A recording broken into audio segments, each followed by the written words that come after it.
조만간 물가가 좀 잡힐 거라는 전망도 있었는데 오늘 환율 소식 이후에 아직 정점이 멀었다는 분석들도 나왔습니다. 과연 그런지 짚어보겠습니다.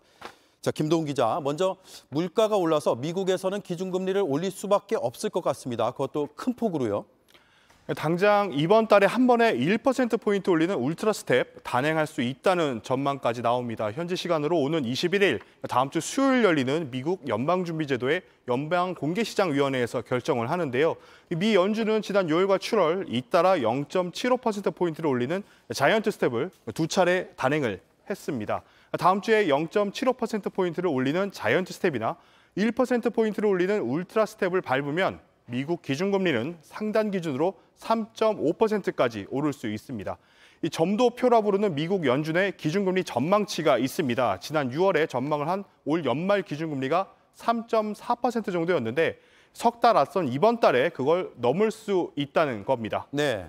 결국 21일 나올 기준금리 전망치를 봐야 하는데요. 꺾이지 않는 물가를 잡으려면 4%에서 4.5%로 기준금리 전망치를 올릴 수 있다는 분석이 나옵니다. 이럴 경우 이번 달 이후에도 연말까지 자이언트 스텝이나 울트라 스텝을 더 밟을 수도 있습니다. 네, 상당히 많이 오를 것으로 예상이 되는데 문제는 우리의 입장입니다. 그러면 환율이 또 높아지고 오르고 물가의 부담도 덩달아 커지는 거 아닙니까?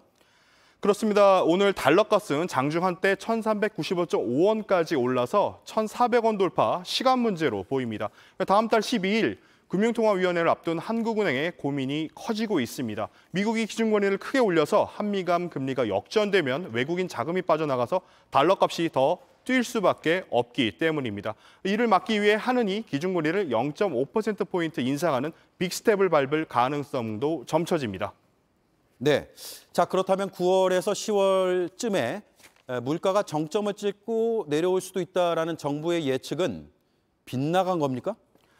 그럴 가능성 배제할 수 없습니다. 우리 소비자 물가 지수는 7월 6.3%를 찍은 이후 지난달 5.7%로 낮아졌습니다. 물가 정점을 찍고 내려오는 게 아니냐는 얘기도 있었지만 자세히 뜯어보면 국제 유가 하락으로 휘발유 값이 한 달 새 10% 떨어지면서 나온 효과라는 분석이 지배점입니다. 이런 상황에 환율이 뛰면 국제 곡물 가격과 원자재 가격이 올라서 국내 물가가 꺾이지 않을 수 있습니다. 예. 정부는 수입산 고기 관세를 내리고 외환 시장에 맞춰 몇 차례 구두 개입을 했지만 미국발 충격이 워낙 크다 보니 대책이 잘 먹히지 않고 있습니다. 알겠습니다. 김도훈 기자 잘 들었습니다.